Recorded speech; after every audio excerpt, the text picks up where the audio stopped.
台灣首府大學在民國112年退場以後，由着市府來接管，並且規劃做專門市政環境園區。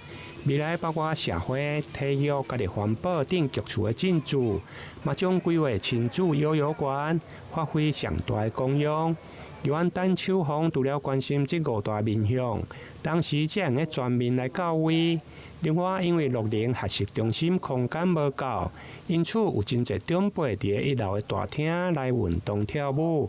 由阮嘛希望空間會用個再規劃，避免影響到車公的民眾出入。如果台南市政府的門面讓每天一些長者在那邊跳舞，在那邊做運動，那長輩也不舒服，洽公民眾也不舒服。一個首武大學那麼大的空間，挪不出來一個地方可以讓他們活動嗎？我們再找時間再去會康，裡面的空間再利用哦，1個禮拜內把那個空間規劃好，然後在會期結束之後馬上就做實際的搬遷，好不好？好。另外，在學校有了設施的壓印部分，由阮陳秋紅嘛濟間提出爭取，不過真濟學校因為驚歹去，閣愛開錢，因此攏無想要來爭取。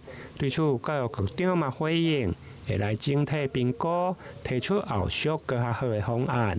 台南新聞林跟楊順懷採訪報道。